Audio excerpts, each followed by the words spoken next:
Tout le monde dans la pièce retint son souffle. On pouvait entendre une épingle tomber dans le club le plus dangereux de New York.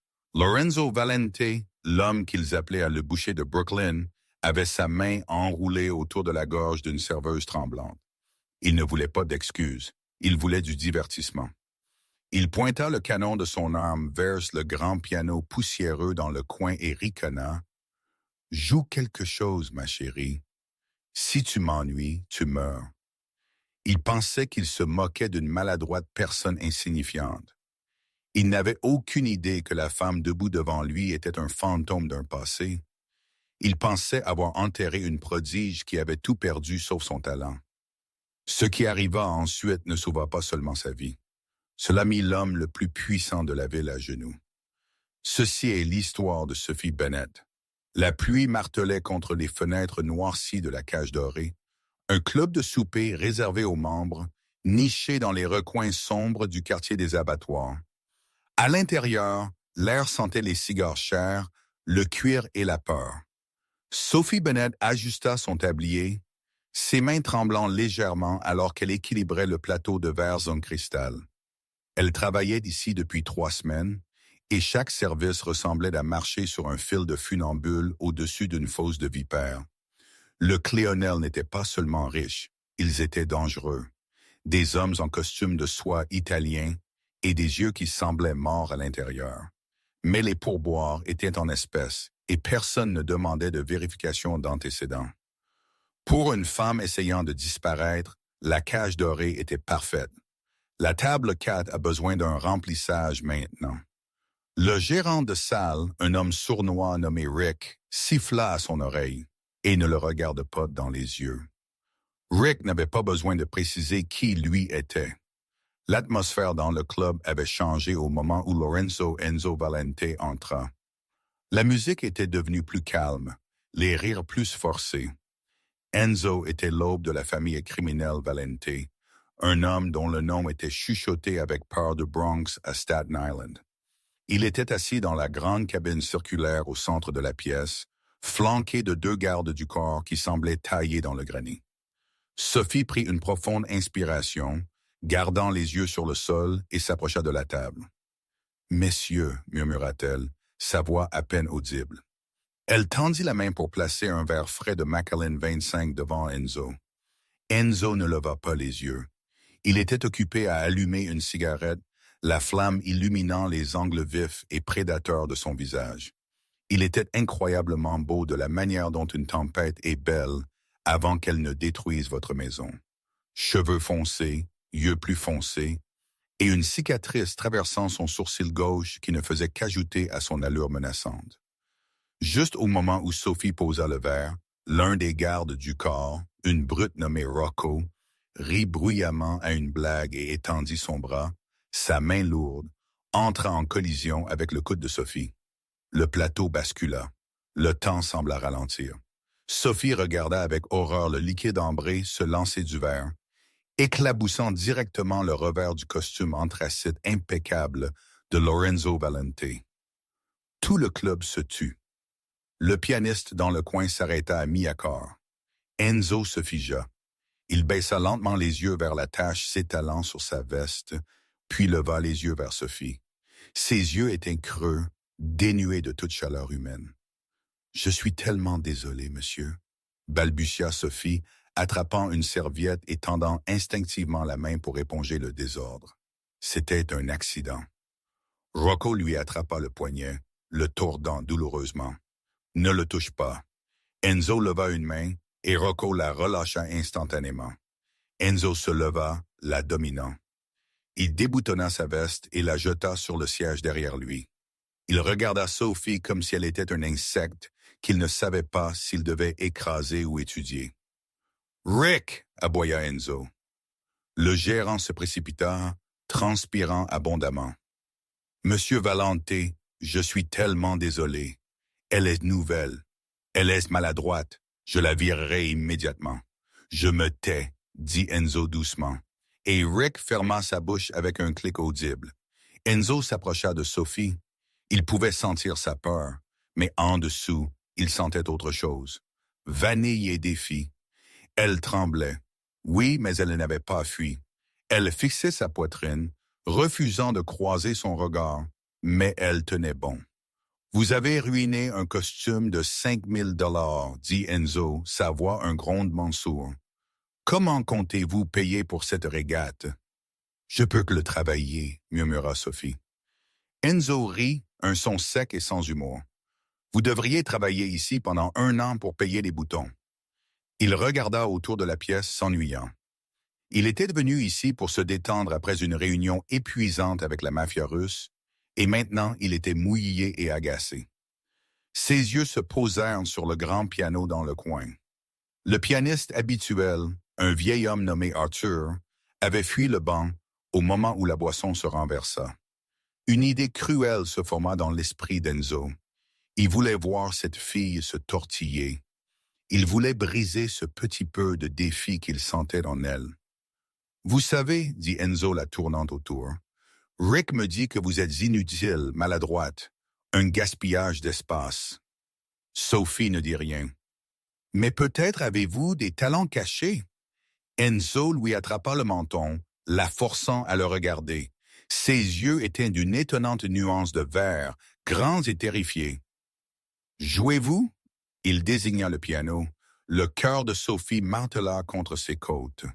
Elle n'avait pas touché un piano depuis 3 ans, pas depuis l'incendie, pas depuis la mort de son père, et son nom était Sofia Castellan, la fille d'un juge déshonoré. Elle avait enterré cette vie. « Non, » maintit-elle. Enzo sourit, révélant des dents blanches et droites. C'était un sourire de loup. « Je pense que vous mentez. Vous avez de longs doigts, des doigts de peste. » Il sortit son arme de son étui, une Beretta noire élégante, et la posa sur la table avec un bruit sourd et lourd. La pièce haleta. Voici l'affaire. Enzo annonça sa voix portant à chaque coin du club silencieux. Vous vous asseyez sur ce banc. Vous me jouez quelque chose digne de mon temps. S'éclaircit la gorge. Si vous m'amusez, j'oublie le costume. Je pourrais même vous donner un pourboire. Il se pencha près, ses lèvres frôlant son oreille. Mais si vous refusez ou si vous jouez comme un enfant en bas âge, Rocco vous emmène dehors et vous donne une leçon de respect. Nous comprenons-nous? Sophie regarda l'arme, puis Rocco, qui craquait ses phalanges. Elle regarda Rick, qui se détourna, refusant de l'aider. Elle n'avait pas le choix. « Je comprends, » murmura-t-elle. « Bien. » Enzo se rassit, croisant les jambes et prenant une gorgée de sa boisson. « Impressionnez-moi. » La marche vers le piano ressemblait à une marche vers la potence. Sophie pouvait sentir les yeux de tous les gros bonnets de New York brûler son dos. Elle pouvait sentir le regard d'Enzo, surtout, lourd, attendant, moqueur. Elle s'assit sur le banc de cuir. Il était encore chaud du joueur précédent. Les touches lui souriaient comme des dents noires et blanches, attendant de mordre. « Ne le fais pas !» Une voix dans sa tête cria. « Si tu joues comme avant, il le saura. Quelqu'un pourrait reconnaître le style. Tu es censé être Sophie Bennett, une décrocheuse du lycée de l'Ohio, pas Sophia Castellan, la prodige de Juilliard. » Mais l'image des poings lourds de Rocco apparut dans son esprit. Elle devait jouer. Elle devait juste jouer assez bien pour survivre, mais pas assez bien pour être mémorisée. Elle posa ses mains sur les touches. Ses doigts tremblaient. « Aujourd'hui, ma chérie, » cria Enzo depuis la cabine. « Je perds patience. » Sophie ferma les yeux. Elle prit une profonde inspiration, inhalant l'odeur de vieux bois et de cire.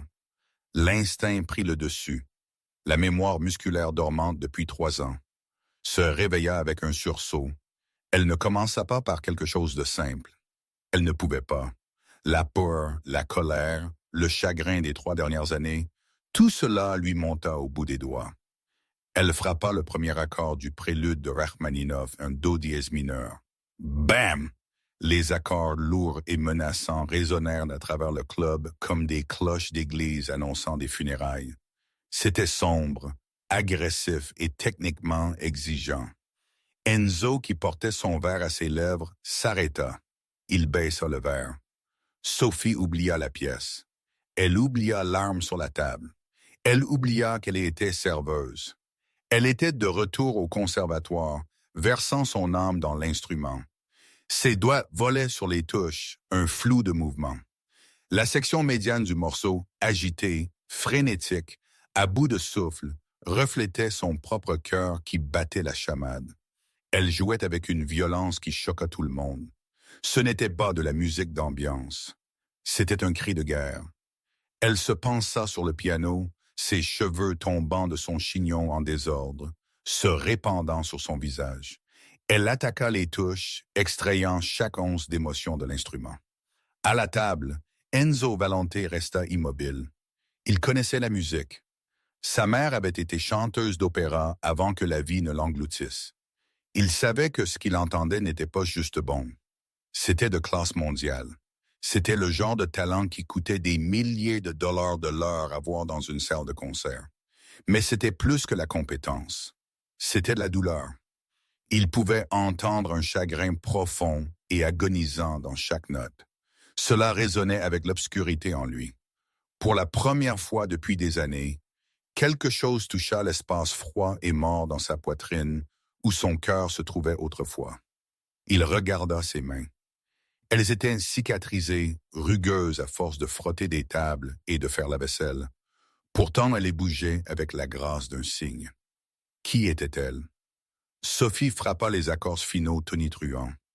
Le son resta suspendu dans l'air, vibrant contre les verres en cristal avant de s'estomper dans un silence absolu. Pendant 10 secondes, personne ne bougea. Personne ne respira. Sophie était affaissée sur les touches, sa poitrine haletante, des perles de sueur sur son front. La réalité de ce qu'elle avait fait s'abattit sur elle. Elle s'était exposée. Elle leur avait montré la seule chose qui lui restait. Lentement, le son d'une seule personne applaudissant brisa le silence. Clap, clap, clap, Sophie se tourna. Enzo était debout. Il ne souriait plus.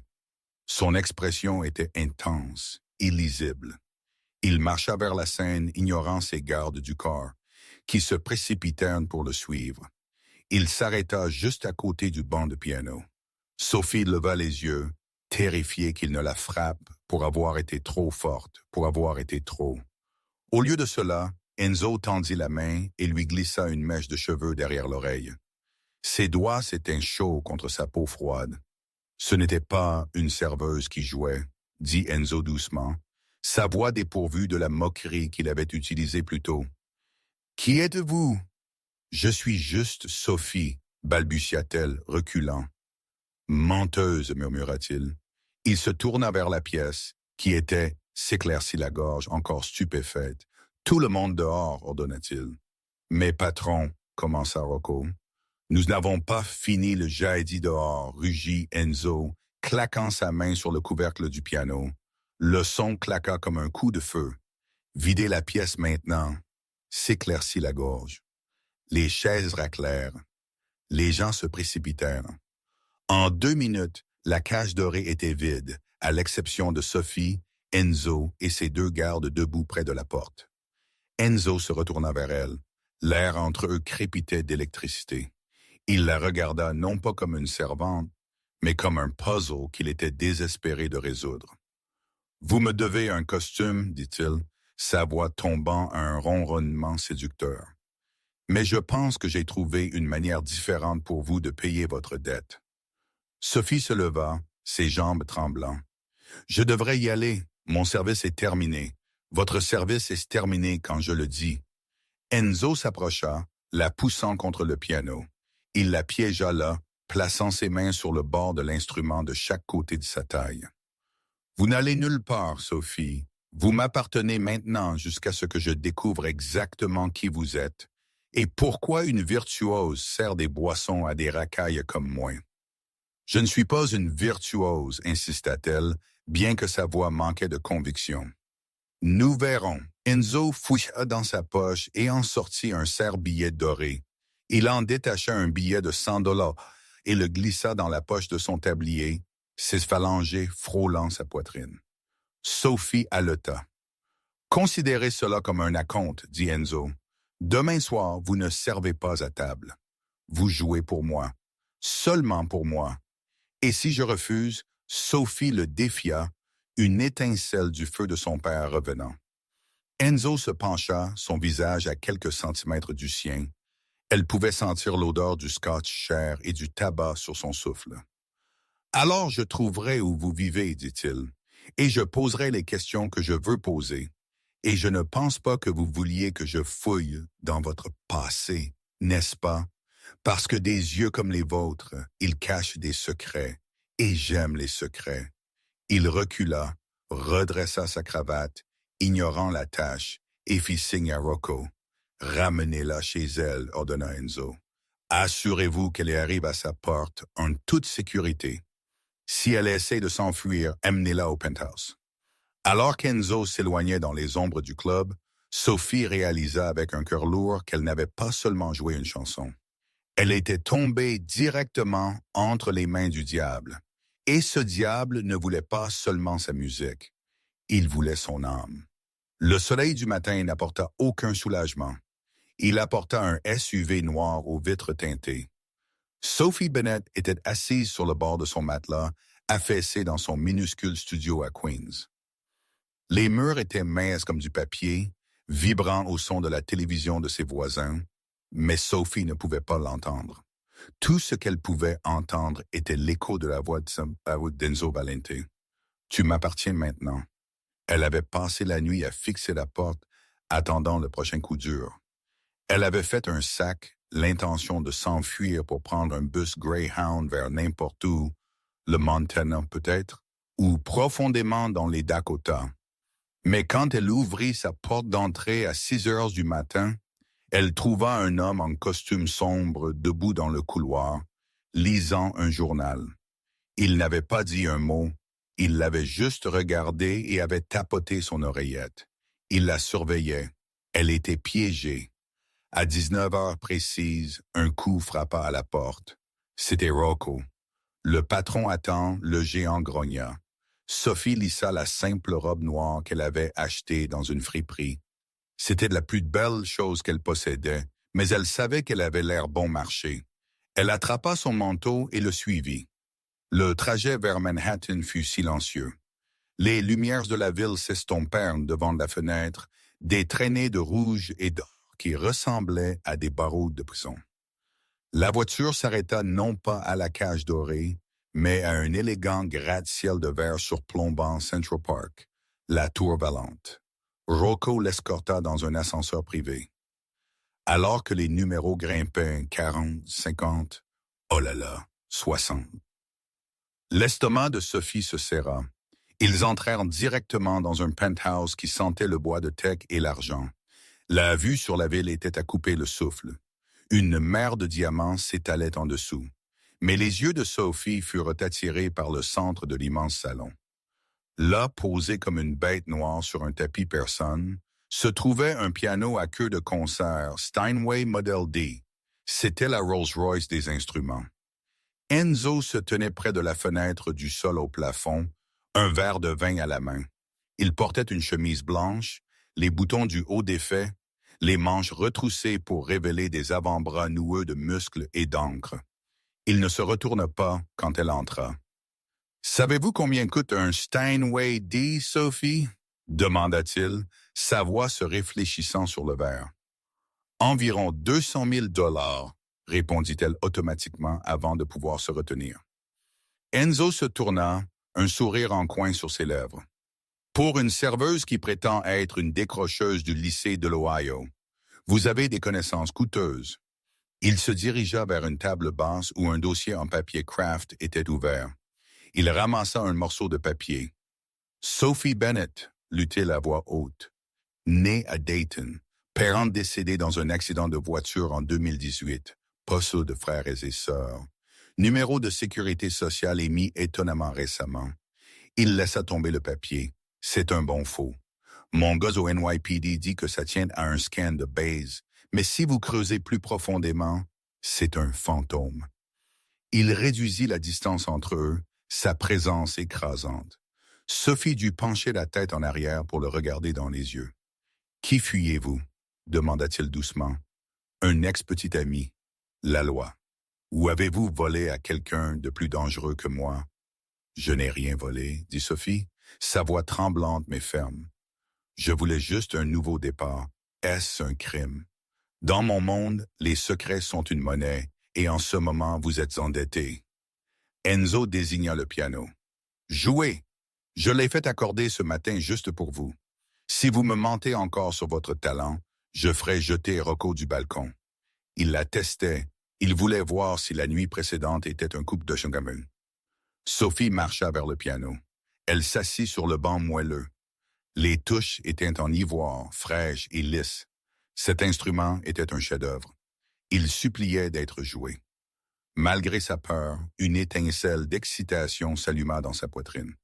Elle n'avait pas joué un piano de ce calibre depuis son dernier récital à Juilliard, avant que le procès de son père ne détruise tout. Elle commença à jouer la sonate au clair de lune de Beethoven, le troisième mouvement presto agitato. C'était une tempête de notes, rapide, furieuse, exigeant une précision absolue. S'éclaircit la gorge.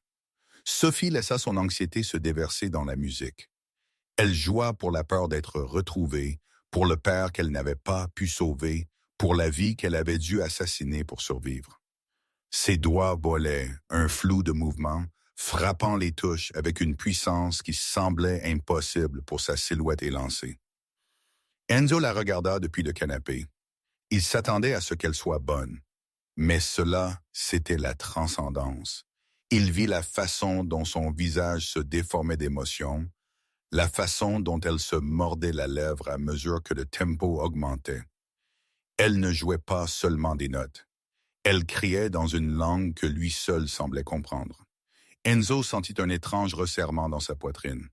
C'était un homme qui traitait avec la violence et le vice. Pourtant, il y avait là quelque chose de pur.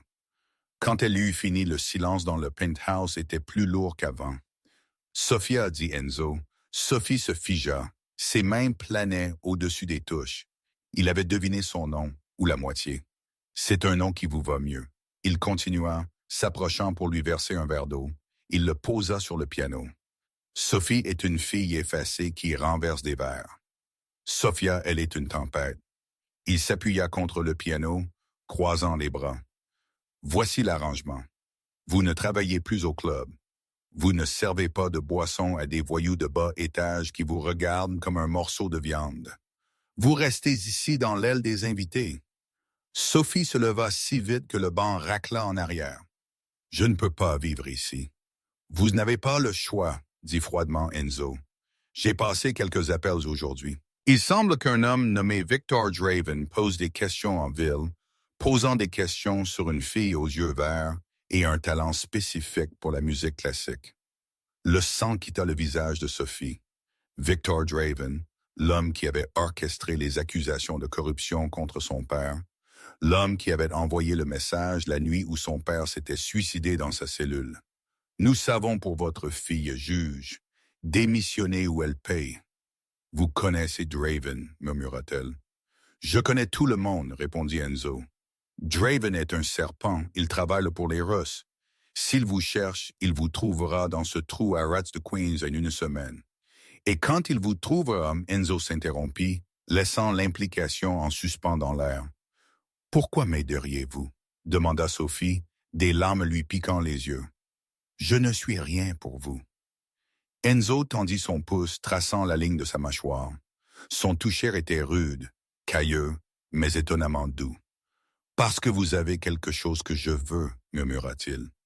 Vous avez du feu, et je m'ennuie de la glace dans cette ville. Il recula. Rocco apportera vos affaires. Vous êtes sous ma protection maintenant, Sophia. Mais la protection est un prix. Vous jouez pour moi tous les soirs, et vous me dites la vérité. Toute la vérité. Sophie regarda l'homme qui était essentiellement son geôlier. Il était dangereux, létal et terrifiant. Mais en dehors de ces murs, Victor Draven la chassait. Elle était prise entre un loup et un serpent. Elle choisit le loup. « Mon nom » s'éclaircit la gorge, dit-elle. Sa voix à peine un murmure est Sophia Castellan. Les yeux d'Enzo s'écarquillèrent légèrement. Castellan, la fille du juge Castellan. Elle hocha la tête, une larme s'échappant enfin. Enzo jura doucement d'un Italien. Il connaissait l'histoire. Tout le monde connaissait l'histoire du juge honnête qui avait été piégé et poussé au suicide il y a 3 ans. La ville l'avait dévoré. Enzo la regarda avec une nouvelle expression. Ce n'était plus seulement de la curiosité, c'était du respect. « Eh bien, alors, Sofia Castellan, » dit Enzo levant son verre, « bienvenue dans la famille. Voyons si nous pouvons vous garder en vie assez longtemps pour terminer le concerto. » 2 semaines s'étaient écoulées depuis que Sofia avait emménagé dans le penthouse Valant. Sa vie était tombée dans un rythme bizarre et opulent. Pendant la journée, elle était laissée seule dans le vaste appartement. Elle avait accès à une bibliothèque remplie de premières éditions, une cuisine approvisionnée en plats gourmands et bien sûr le Steinway. Elle s'entraînait pendant des heures, essayant de noyer l'anxiété qui bourdonnait constamment sous sa peau. La nuit, Enzo revenait. Parfois, il était couvert de contusions. Parfois, il sentait la poudre à canon, mais il prenait toujours une douche, se changeait et s'asseyait avec un verre de scotch pour l'écouter jouer. Il parlait rarement pendant ses sessions, mais son regard ne la quittait jamais. C'était intime d'une manière qui faisait picoter la peau de Sofia, non pas de peur, mais d'une chaleur magnétique et confuse. Elle apprenait qu'Enzo Valente était un homme de contradiction. Il était impitoyable envers ses ennemis. Elle l'entendait ordonner des exécutions au téléphone aussi négligemment qu'il commandait une pizza, mais il la traitait avec une étrange révérence possessive. Il ne la touchait jamais sans permission, ne se forçait jamais sur elle. Il se contentait de regarder et d'écouter, comme si sa musique était la seule chose qui maintenait ses propres démons à distance. Puis vint l'invitation. « Porte ceci », dit Enzo un mardi soir, jetant une housse de vêtements sur le canapé. Sofia l'ouvrit pour révéler une robe de soie vert émeraude, dos nue et audacieuse. « C'est pourquoi ?» Le gala de bienfaisance du maire, dit Enzo, ajustant ses boutons de manchette. « Nous sortons. » « Je ne peux pas sortir, paniqua Sofia. « Draven sera là. » Enzo la coupa. « C'est exactement pourquoi nous y allons. » Sofia le regarda. « Êtes-vous fou? Vous avez dit qu'il me cherchait. Il cherche une fille effrayée qui se cache dans l'ombre, » dit Enzo, s'approchant d'elle. Il lui serra les épaules. « Il ne cherche pas la femme au bras de Lorenzo Valente. Se cacher vous fait paraître coupable, Sofia. Entrer dans la fosse aux lions avec le plus grand prédateur de la jungle, cela vous rend intouchable. Vous m'utilisez comme un pas, accusa-t-elle. Je vous utilise pour envoyer un message, corrigea-t-il. Que vous êtes à moi. Et ce qui est à moi, personne ne le touche. 1 heure plus tard, Sofia se regarda dans le miroir et ne se reconnut pas. La robe épousait ses courbes comme une seconde peau. Ses cheveux étaient relevés en un chignon élégant, révélant la longue ligne de son cou. Enzo lui avait donné un collier, un superbe enfilage de diamants et d'émeraudes. « Il appartenait à ma mère », avait-il dit simplement en le lui attachant autour du cou. Le poids de celui-ci semblait un collier, mais aussi une armure. Ils arrivèrent au Metropolitan Museum of Art, où le gala était organisé. Les flashs des paparazzi l'aveuglèrent alors qu'il sortait de la limousine. Enzo posa une main sur le bas de son dos, la guidant à travers le chaos. Son toucher était ferme et rassurant. À l'intérieur, le temple de Dindar était transformé en salle de bal. L'élite de New York y était, leurs politiciens, célébrités et les chefs de la pègre qui tiraient des ficelles. Sofia garda la tête haute, canalisant la présence scénique qu'elle avait apprise au conservatoire. Elle sentit des yeux sur elle instantanément. Les hommes la regardaient avec luxure. Les femmes la regardaient avec envie. Mais quand elles virent le regard froid d'Enzo, elles détournèrent rapidement les yeux. « Respire », murmura Enzo à son oreille. « Tu t'en sors bien. » Ils circulèrent dans la pièce. Enzo la présenta simplement comme Sofia, n'offrant aucun nom de famille, ce qui s'éclaircit la gorge ne fit qu'alimenter le mystère. Elle navigua dans les petites conversations, son cœur battant contre ses côtes. Puis elle le vit. Debout près de la fontaine à champagne se trouvait Victor Draven. Il ressemblait exactement à ce qu'il était dans ses cauchemars. Cheveux gris gominés en arrière, un visage de furet et des yeux qui n'avaient aucune moralité. Il riait avec le commissaire de police. La respiration de Sophia se coupa, sa vision se brouilla. Les sons de la fête, le tintement des verres, le quatuor à cordes s'estompèrent dans un sifflement aigu. Elle sentit la sensation fantôme de la main froide de son père dans la sienne à la morgue. Draven se retourna, son regard balaya la foule et se posa sur elle. Il fronça les sourcils. Il pencha la tête, la reconnaissance clignotant dans ses yeux. Il fit un pas vers elle. Sophia trébucha en arrière, heurtant un serveur. Un plateau de flûte s'écrasa sur le sol. Le bruit fit taire la foule proche. Draven s'approchait, ses yeux se fixant sur les siens comme un radar. Il savait. Soudain, un mur de tissu noir bloqua sa vue. Enzo s'était mis devant elle. « Victor », dit Enzo, sa voix forte et joviale, bien que ses yeux fussent mortels. « Je ne savais pas qu'ils laissaient les rats entrer dans le musée. » S'éclaircit la gorge. « Je pensais qu'ils avaient des exterminateurs pour ça. » Draven arrêta son faux sourire forcé. « Lorenzo, toujours un plaisir. Et qui est votre charmante compagne? Elle me semble familière. » Enzo ne bougea pas d'un pouce. Il rayonnait d'une menace si palpable que les gens autour d'eux reculèrent d'un pas. Elle ressemble à la future Madame Valente. Enzo mentit en douceur, assez fort pour que les chroniqueurs de potins proches l'entendent. Un halètement traversa la foule. Sophia leva les yeux vers le large dos d'Enzo, choquée. « Est-ce vrai? » ricana Draven, essayant de regarder autour d'Enzo pour voir Sophia. « J'aurais juré qu'elle était la fille d'un vieil ami, un juge. » Enzo s'approcha de Draven, envahissant son espace personnel. Il baissa la voix, mais Sophia entendit chaque mot. « Écoutez-moi attentivement, Victor. Si vous la regardez à nouveau, je vous arracherai les yeux. Si vous prononcez son nom, je vous couperai la langue. Elle est avec moi. Cela signifie qu'elle est morte pour votre monde. Comprenez-vous? » Le sourire de Draven vacilla. Il regarda les poings serrés d'Enzo, puis les soldats Valente qui s'étaient matérialisés silencieusement des ombres de la pièce. « Je comprends, » marmonna Draven. « Mon erreur, juste une ressemblance. »« Bien, » dit Enzo. Il se tourna vers Sophia, son visage s'adoucissant instantanément. « Dansons !» Il l'entraîna sur la piste de danse avant qu'elle ne puisse protester. Le quatuor à cordes commença une valse. Enzo la serra contre lui, sa main chaude sur sa taille. « Vous avez menti, » murmura Sophia, ses jambes tremblant et corps. Madame Valence, c'était la seule façon de le faire reculer définitivement. Enzo dit, la faisant tournoyer, « Si vous êtes ma fiancée, vous êtes intouchable par les lois de la commission. Tuer une femme déclenche une guerre. Tuer une petite amie n'est que du business. » « Alors, ce n'est qu'une tactique, dit-elle, ressentant une étrange piqûre de déception qu'elle ne pouvait expliquer. Enzo la regarda. Les lumières du gala se reflétaient dans ses yeux sombres. Il l'attira légèrement plus près, de sorte que leurs corps étaient pressés l'un contre l'autre.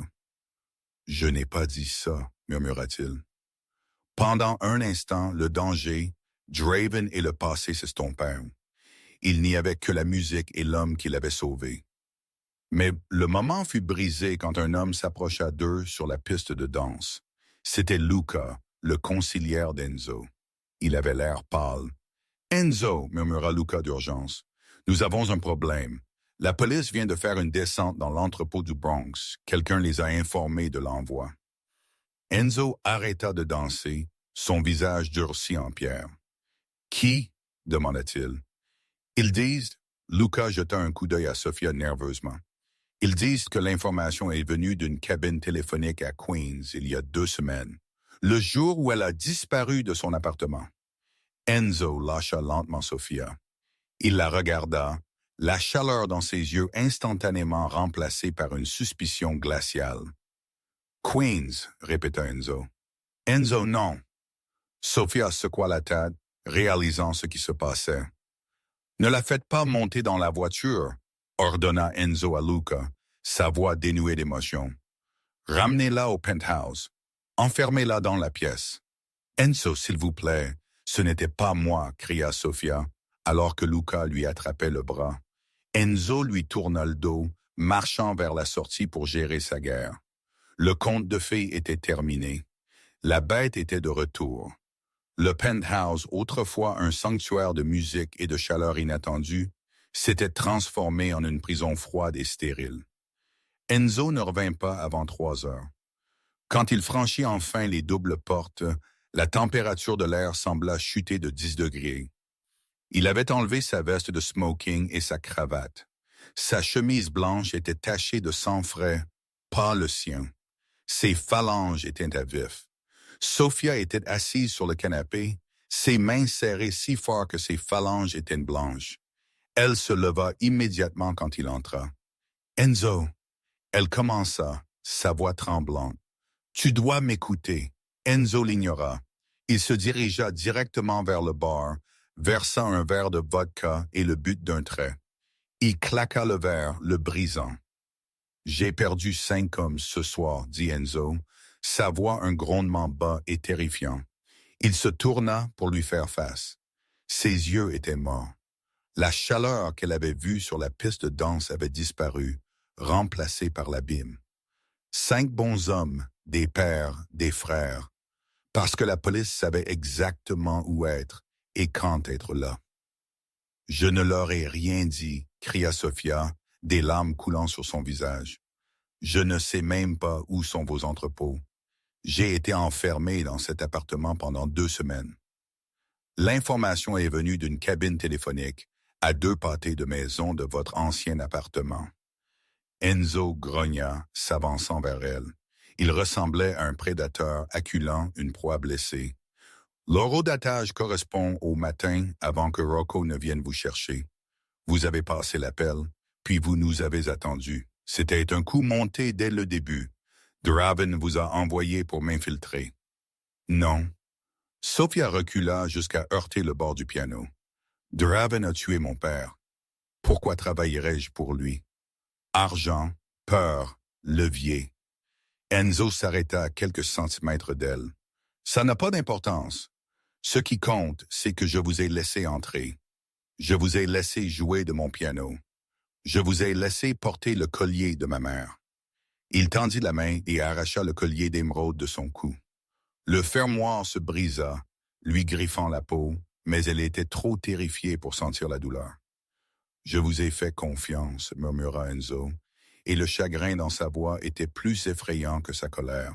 « Et c'est une erreur que je ne fais jamais. »« Enzo, regarde-moi. » Sofia lui attrapa la main, risquant tout. « Si j'étais une espionne, j'aurais fui ce soir au gala. J'aurais rejoint Draven quand vous étiez distrait. Je suis resté. Je suis resté parce que... » Elle hésita. « Parce que quoi? » Enzo la défia, ses yeux cherchant un mensonge dans les siens. « Parce que je me sens en sécurité avec vous. » Avoua-t-elle, sa voix à peine un souffle. « Parce que vous êtes le seul qui m'écoute vraiment. » Enzo la fixa. Pendant une seconde, son masque glissa. Il voulait la croire. Il voulait la prendre dans ses bras et oublier le sang sur ses mains.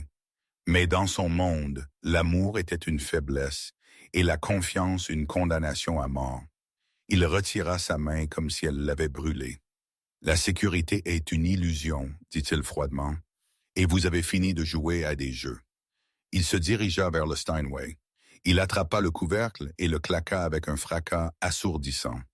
Il prit une petite clé dorée de sa poche, verrouilla le couvercle clavier sur les touches, puis se dirigea vers la porte du balcon et jeta la clé dans la nuit new-yorkaise. Sofia haleta, un son de pure douleur physique. « Non, silence, » commanda Enzo. « Vous ne jouez plus. Vous ne parlez que si on vous parle. Vous restez dans cette pièce jusqu'à ce que je décide quoi faire de vous. Si vous essayez de partir, les gardes à l'extérieur ne seront pas aussi doux que Rocco. Vous pourriez aussi bien me tuer, » sanglota Sofia, s'effondrant sur le sol. « Prendre la musique, c'est me tuer. »« Je sais, » dit Enzo. Il la regarda une dernière fois, une lueur de regret luttant avec sa rage. C'est pourquoi je l'ai fait. Il se retourna et sortit, la laissant dans le silence assourdissant du penthouse. Pendant les 2 jours suivants, Sophia vécut dans un brouillard gris. Elle ne mangea pas. Elle ne dormit pas. Elle resta assise près du piano verrouillé, traçant le grain du bois avec ses doigts, entendant la musique dans sa tête, mais incapable de la libérer. C'était une torture psychologique pire que toute douleur physique qu'Enzo aurait pu infliger. Elle passa son temps à rejouer les événements. L'appel de la cabine téléphonique, le timing. Qui d'autre savait? Qui d'autre aurait pu la piéger? Cela devait être quelqu'un de l'intérieur. Quelqu'un qui savait qu'Enzo l'avait trouvé. Quelqu'un qui voulait détruire la concentration d'Enzo. La 3e nuit, une tempête s'abattit sur la ville. Le tonnerre secoua les murs de verre du penthouse. L'ascenseur tinta. Sophia leva les yeux, s'attendant à Enzo. Mais ce n'était pas Enzo. C'était Luca, le conciliaire. Il entra en souriant. Mais ce n'était pas le sourire poli qu'il affichait habituellement. C'était un rictus. Il tenait un pistolet silencieux à la main. « Bonsoir, mademoiselle Castellan, » dit Luca avec douceur. « Faites vos affaires. Nous allons faire un tour. »« Où est Enzo ?» demanda Sophia, se levant. Une terreur froide lui serra l'estomac. Enzo est actuellement en route pour une réunion aux Docks, un sommet de paix que j'ai organisé avec Draven. Luca ricana. Il pense qu'il va négocier pour votre vie. Il va entrer dans un massacre. Les yeux de Sophia s'écarquillèrent. Les pièces se mirent en place. « C'était toi, murmura-t-elle. Tu as passé l'appel. Tu as prévenu les flics. » « Très bien. » Luca applaudit lentement. « Je savais que tu étais intelligente. Oui, c'était moi. Tu vois, Enzo est devenu mou. Depuis que tu es apparu avec tes yeux tristes et ton piano, il est distrait. Il n'est plus le boucher. C'est un chiot amoureux, et la famille Valente ne peut pas être dirigée par un chiot. » Il leva l'arme. « Draven m'a promis le territoire si je livrais la tête d'Enzo. Et toi? Tu es la cerise sur le gâteau. Draven a encore des plans pour la fille du juge. »« Il te tuera, » dit Sophia, sa voix retrouvant de la force dans sa colère. « Enzo te tuera. »« Enzo sera mort dans 1 heure, » claqua Luca. « Maintenant, bouge. » Il lui attrapa le bras et la traîna vers l'ascenseur. Sophia se débattit, donnant des coups de pied et griffant, mais Luca était plus fort. Il la frappa avec la crosse de son pistolet sur la tempe. La noirceur envahit sa vision, ses genoux cédèrent. « Pathétique !» cracha Luca. Il traîna son corps à moitié inconscient dans l'ascenseur. Alors que les portes se fermaient, la seule chose à laquelle Sophia pouvait penser était Enzo. Il marchait dans un piège à cause d'elle. Elle devait le prévenir. Mais alors que l'obscurité l'envahissait, le silence du piano verrouillé semblait crier son nom. Les docks de Red Hook sentaient le sel, le poisson pourri et la violence imminente. Enzo Valente sortit de son SUV blindé. La pluie fouettait son visage, emportant le gel capillaire, le faisant paraître plus sauvage, plus dangereux. Il était seul. Il avait dit à ses hommes de rester en arrière. C'était une entrevue. Il marcha vers l'entrepôt désigné, l'entrepôt 4B. La porte métallique coulissante était entr'ouverte, révélant un intérieur faiblement éclairé. Quelque chose n'allait pas. Les poils sur sa nuque se hérissèrent. C'était trop calme. Draven était un homme qui aimait le faste. Il ne se rencontrerait pas sans garde visible. Enzo vérifia la beretta à sa ceinture. Il poussa la porte. « Draven » cria-t-il, sa voix résonnant dans le vaste espace vide. « Je suis là, finissons-en. » Pas de réponse, juste le bruit de la pluie tambourinant sur le toit en tôle. Enzo s'enfonça plus profondément dans l'entrepôt. Au centre de la pièce, posée sur une caisse en bois, se trouvait une petite enceinte portable. Elle jouait de la musique. Enzo s'arrêta. Il reconnut le morceau instantanément. C'était l'enregistrement de Sophia jouant la sonate au clair de lune, celui qu'il avait secrètement enregistré sur son téléphone la première nuit où elle était au penthouse. Son cœur martela contre ses côtes. C'est un piège. Il se retourna, tirant son arme juste au moment où les projecteurs s'allumèrent, l'aveuglant. « Bravo! » cria une voix depuis la passerelle au-dessus. Enzo plissa les yeux contre l'éblouissement. Victor Draven se tenait sur la rampe métallique, regardant d'en haut comme un roi dans son château. À côté de lui, attachée à une chaise avec du ruban adhésif sur la bouche, se trouvait Sophia. Elle était consciente. Son œil était gonflé et fermé, du sang coulait sur son front. Elle se débattait contre les cordes, ses yeux lui criant un avertissement. Et debout à côté de Draven, tenant un détonateur à distance, se trouvait Luca.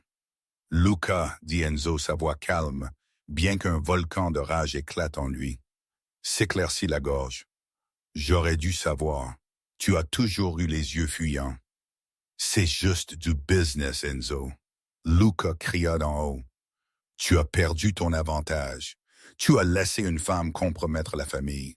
Je ne fais que corriger le cap en nous vendant nos Russes. » Enzo cracha. « Tu penses que Draven te laissera vivre? »« Tu es un traître, Luca.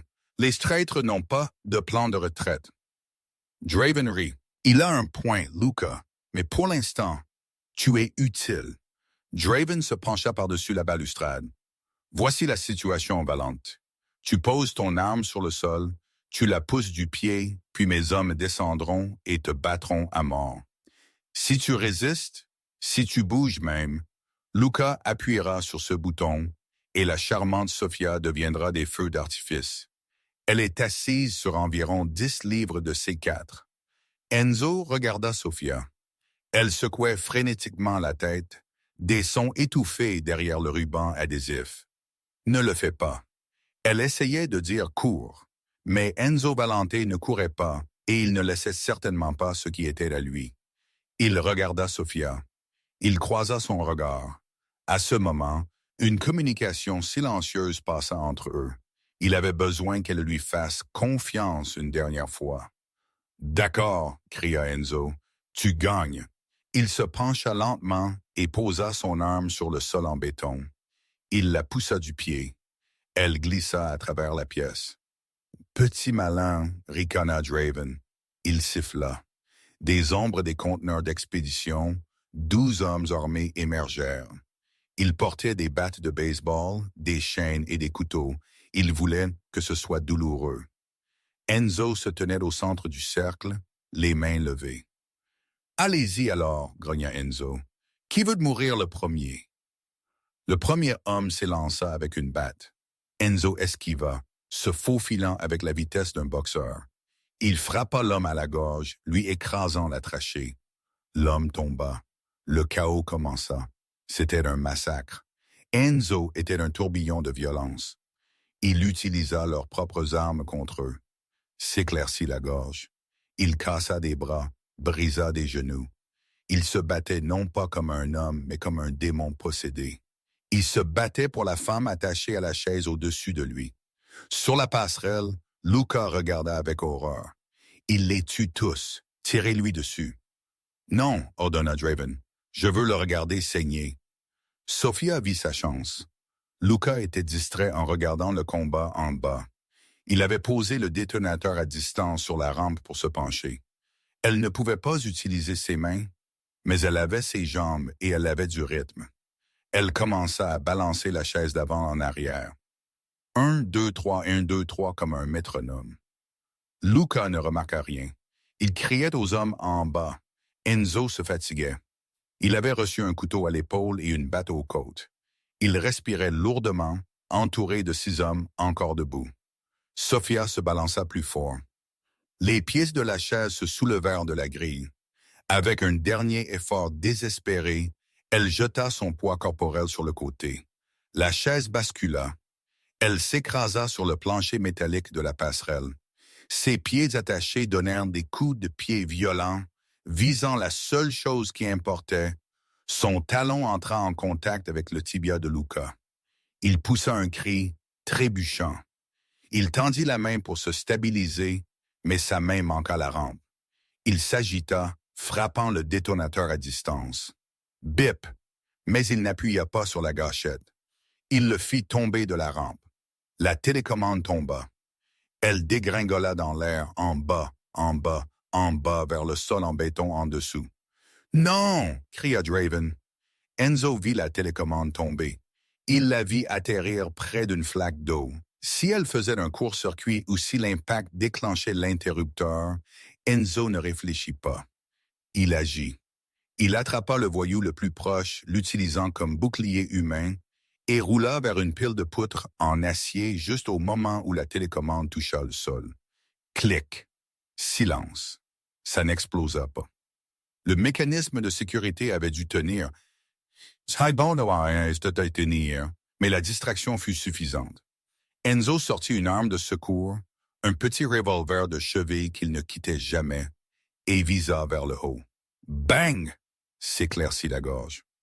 La balle attrapa Luca juste entre les yeux. Le traître s'effondra, tombant par-dessus la rampe et atterrissant avec un bruit sourd et mouillé au centre de l'entrepôt. Draven fixa le corps sans vie de son partenaire. Il regarda Enzo, qui pointait maintenant l'arme sur lui. « Tu as raté ?» grogna Draven, sautant sa propre arme. « Je ne rate jamais, » dit Enzo. Draven eut l'air confus, puis un gémissement métallique massif résonna dans l'entrepôt. La balle n'avait pas seulement tué Luca, elle avait sectionné la conduite hydraulique de la grue directement au-dessus de la passerelle. Un conteneur d'expédition de 2 tonnes suspendu par la grue gémit et s'effondra. Draven leva les yeux juste à temps pour crier.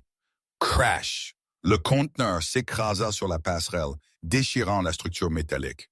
Draven fut écrasé instantanément, mais Sophia était sur la section de la passerelle qui s'effondrait. « Enzo! » cria-t-elle à travers son bâillon alors que le sol sous elle cédait. « Sophia! » rugit Enzo. Elle tomba. Enzo sprinta à travers le sol, ignorant la douleur dans ses côtes, ignorant les voyous restants qui fuyaient terrorisés. Elle tombait de 20 pieds. Enzo glissa sur ses genoux, les bras tendus. Ce n'était pas une prise gracieuse comme dans les films. Elle le frappa avec la force d'une boule de démolition. L'impact lui coupa le souffle et lui fractura la tête contre le béton. Ils s'étalèrent ensemble sur le sol mouillé, emmêlés dans des cordes et des pieds de chaises. Poussière et débris se déposèrent autour d'eux. Pendant une longue minute, aucun d'eux ne bougea. Puis Enzo toussa. Il gémit, se roulant sur le côté. Il arracha frénétiquement le ruban adhésif de la bouche de Sophia. « Sophia! Sophia! Regarde-moi! » Elle haleta, ses yeux s'ouvrant en papillon. Elle était contusionnée, meurtrie et terrifiée, mais elle était vivante. « Tu es venu, » murmura-t-elle, sa voix brisée.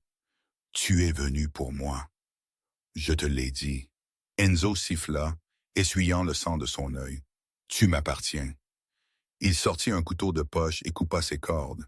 Dès que ses mains furent libres, elle lui jeta les bras autour du cou, enfouissant son visage dans sa chemise imbibée de sang. Elle sanglota, tout son corps tremblant. Enzo la serra fort, embrassant le sommet de sa tête. Il regarda autour de l'entrepôt. Corps, épave, silence. Il avait gagné la guerre. Mais alors qu'il tenait la pianiste tremblante dans ses bras, il réalisa qu'il avait presque perdu la seule chose qui rendait la victoire importante. « Rentrons à la maison, » murmura Enzo dans ses cheveux. « Je crois que je dois retrouver cette clé du piano. » La convalescence ne fut pas un montage de moments romantiques. Ce fut une réalité épuisante et douloureuse. Enzo Valente passa 3 jours en soins intensifs et une autre semaine dans une chambre privée à l'hôpital du Mont, s'éclaircit la gorge. Sinaï. Ses côtes étaient bandées, son épaule cousue, et sa commotion cérébrale le rendait sensible à la lumière. Mais la douleur physique n'était rien comparée à la culpabilité qui le rongeait. Chaque fois qu'il fermait les yeux, il voyait Sophia tomber. Sophia, miraculeusement, s'en était tirée avec des fractures mineures et de graves contusions. Elle refusa de quitter son chevet. Elle dormait sur la chaise en plastique inconfortable, mangeait la nourriture de la cafétéria et lui tenait la main lorsque les cauchemars de l'entrepôt le réveillaient en sueur froide. Ils ne parleront pas beaucoup de ce qui s'était passé. Le silence entre eux n'était plus pesant. C'était le silence confortable de deux soldats qui avaient survécu à la même tranchée. Quand ils retournèrent enfin au penthouse, l'atmosphère avait changé. Le soleil d'hiver traversait les fenêtres du sol au plafond, illuminant les poussières dansantes dans l'air. L'appartement ne ressemblait plus à une cage. Il ressemblait à une forteresse. Enzo marcha lentement, s'appuyant sur une canne qu'il détestait, vers le centre de la pièce. Il s'arrêta devant le Steinway. Le couvercle était toujours fermé, le couvercle clavier verrouillé. Le silence de l'instrument était un rappel de sa cruauté. « J'ai besoin d'appeler un serrurier », marmonna Enzo Baum, passant une main sur la laque noire. J'ai jeté la clé. J'étais un monstre cette nuit-là. Sophia s'approcha derrière lui. Elle ne le toucha pas, mais il pouvait sentir sa chaleur. « Tu étais blessé, dit-elle doucement. Tu pensais que je t'avais trahi. J'aurais dû mieux savoir. » Enzo se tourna pour lui faire face. Ses yeux sombres étaient remplis d'une vulnérabilité que le monde ne voyait jamais. « J'aurais dû savoir que quelqu'un avec ton âme ne pouvait pas la vendre pour de l'argent. J'ai laissé ma peur me rendre sourd. » Il fouilla dans sa poche et en sortit une petite boîte en velours. La respiration de Sophia se coupa. Enzo. Il l'ouvrit. À l'intérieur, il n'y avait pas une bague en diamant, mais une petite clé en laiton brillante. Je ne l'ai pas jetée du balcon. Enzo avoua, un demi-sourire timide effleurant ses lèvres. J'ai jeté un sou. J'ai gardé la clé dans ma poche tout le temps, parce que même quand je te détestais, je ne pouvais pas supporter l'idée de ne plus jamais t'entendre jouer. Il lui tendit la clé. « Ouvre-le, s'il te plaît. » Sophia prit la clé. Ses doigts tremblèrent alors qu'elle l'insérait dans la serrure. Clic, elle souleva le couvercle clavier. Les touches brillèrent, l'accueillant chez elle. Elle s'assit. Elle ne joua pas une tempête cette fois-ci. Elle joua le clair de lune de Debussy, doux, éthéré et plein de lumière.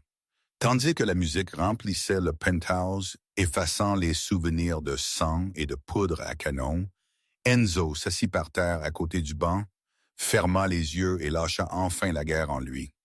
6 mois plus tard, le Carnegie Hall affichait complet. Les affiches à l'extérieur étaient simples mais frappantes. Elles présentaient une photographie en noir et blanc d'une femme aux yeux intenses, assise à un piano. Le texte disait « Le retour de Sophia Castellan ». Dans les coulisses, l'air était épais de laque et d'énergie nerveuse. Sophia lissa sa robe, un velours bleu nuit profond qui scintillait sous les lumières. Elle se regarda dans le miroir. La fille qui avait servi à la cage dorée, terrifiée par sa propre ombre, avait disparu.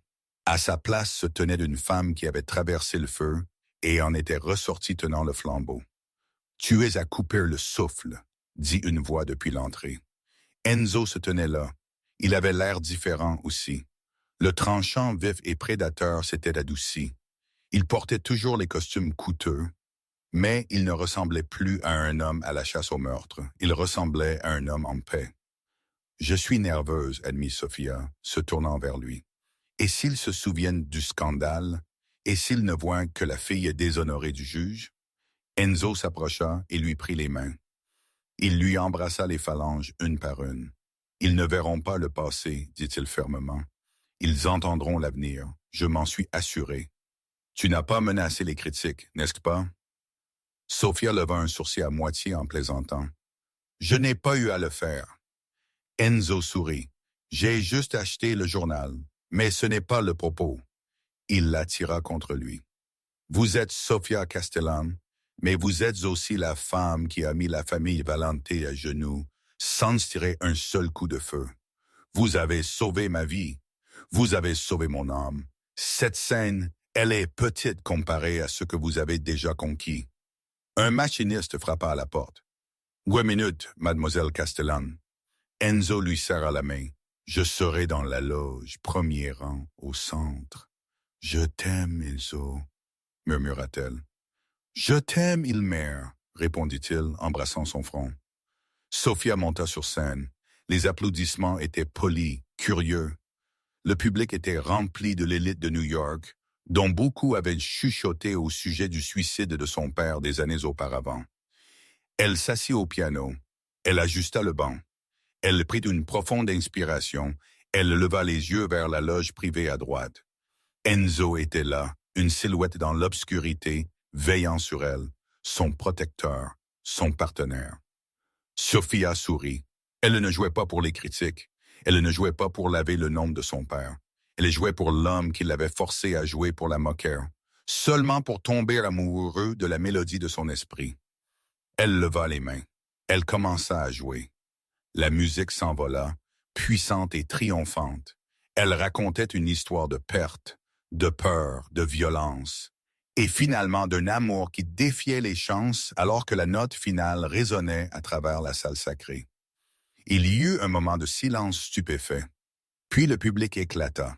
Ce n'était pas juste des applaudissements, c'était un rugissement. Les gens se levèrent. Des bravos résonnèrent. Sophia se leva et s'inclina.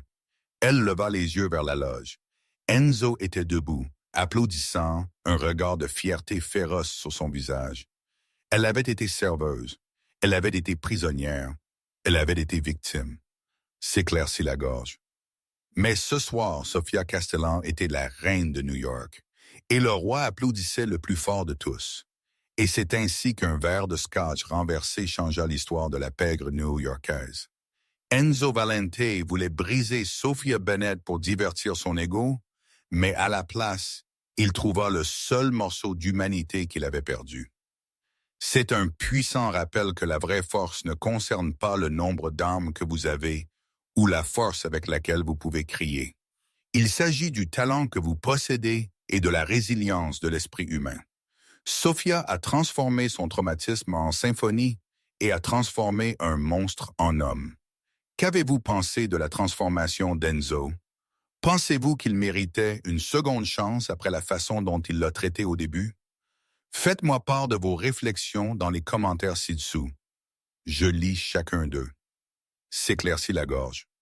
Si vous avez apprécié cette histoire de danger, de musique et de rédemption, veuillez appuyer sur ce bouton « J'aime ».